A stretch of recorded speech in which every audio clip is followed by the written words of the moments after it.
சூப்பரா மணக்க மணக்க நம்ம கீரை கடையல் ரெடி ஆயிடுச்சு.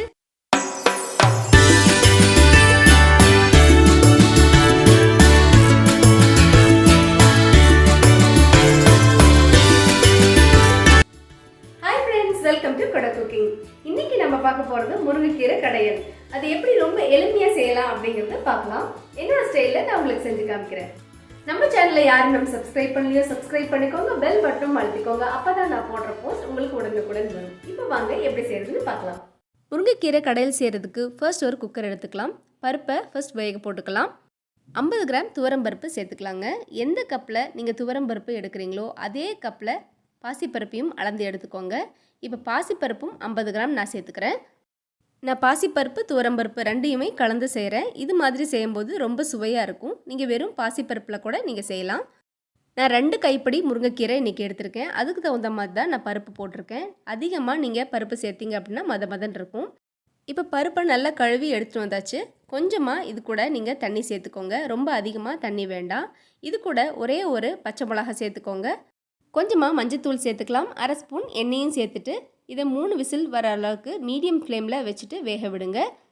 பருப்பு நல்லா மலர்ந்து வந்துடும். இப்போ முருங்கைக்கீரை எடுத்துக்கலாம். அந்த குச்சி எல்லாமே நீங்கள் நீக்கிடுங்க.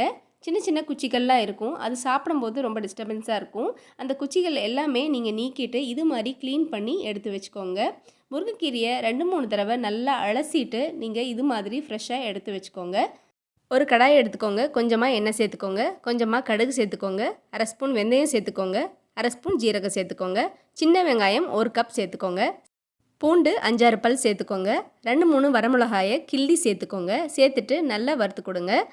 வெங்காயம் பூண்டு ரெண்டுமே நல்லா வதங்கி வரணும். அந்த ஸ்டேஜில் ஒரு தக்காளியை நல்லா பொடி பொடியாக கட் பண்ணி அதையும் சேர்த்துக்கோங்க.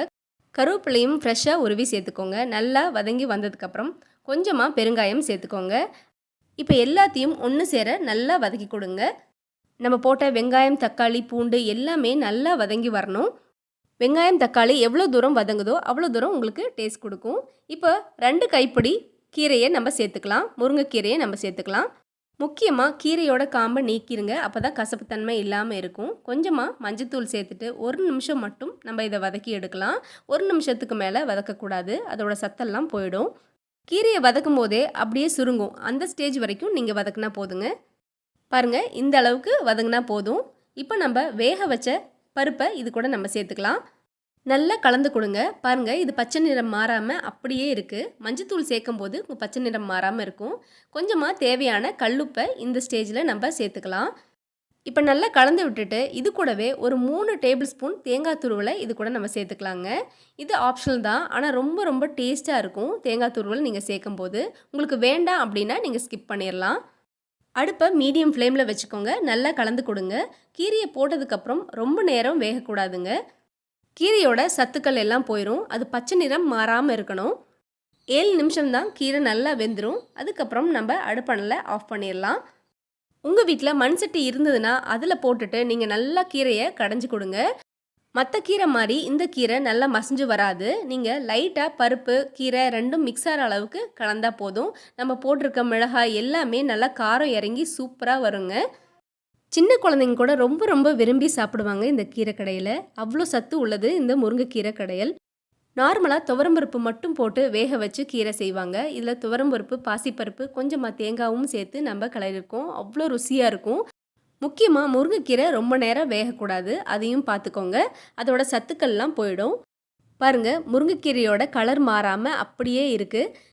லஞ்ச் பாக்ஸுக்கு கூட நீங்கள் கொஞ்சமாக பசுநெய் விட்டுட்டு நீங்கள் இதை கிளறி கொடுக்கலாம். ரொம்ப ரொம்ப டேஸ்டியாக இருக்கும்.